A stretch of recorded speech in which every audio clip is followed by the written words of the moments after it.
Oh, doesn't that noise just drive you crazy?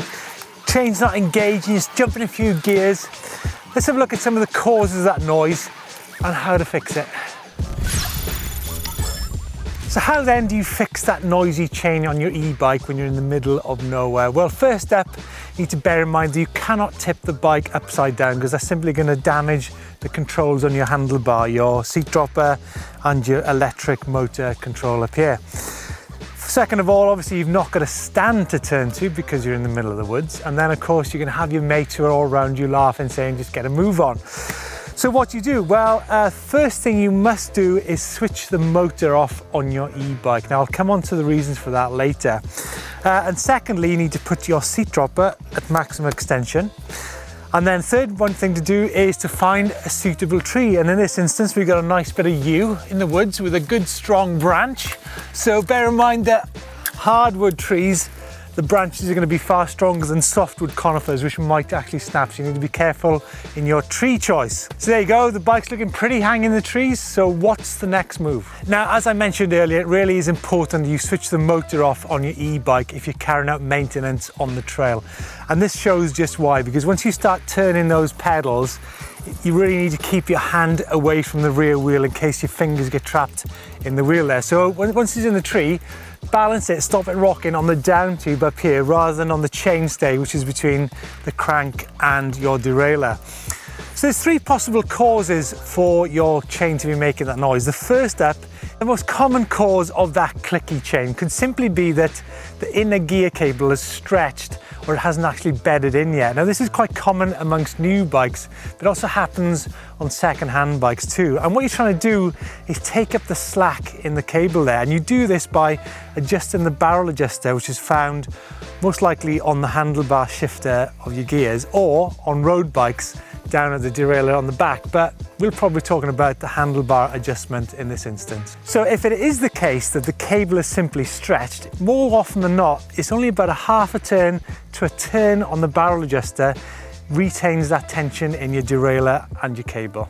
First up, let's get the bike into the highest gear or the smallest sprocket on the back. Now it might be worth noting that there actually might be some cable slack there even if your gears are working correctly.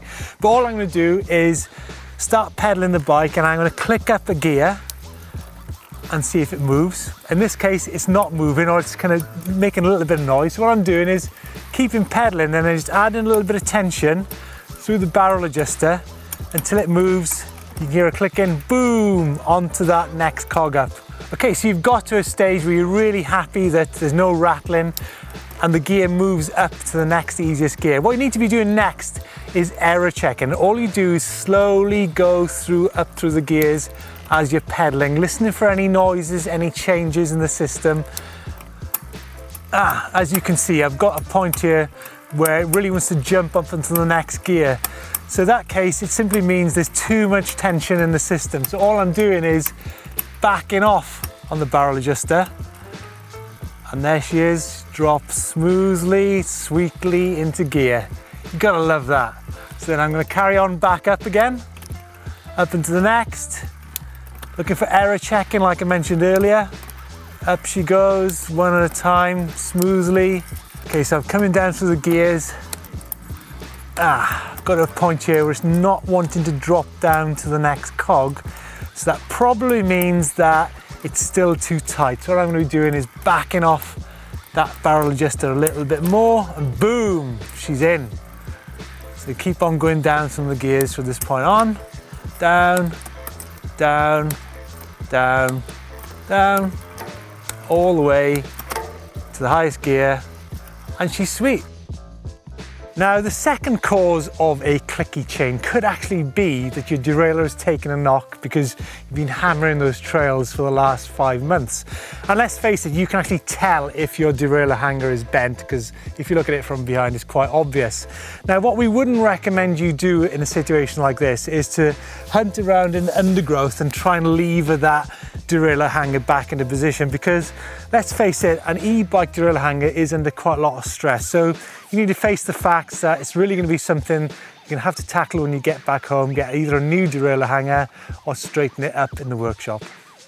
So the only real solution in this instance is to pick a gear and by using the barrel adjuster, get the chain and the cassette into a really sweet position so you can get back home without making too much noise.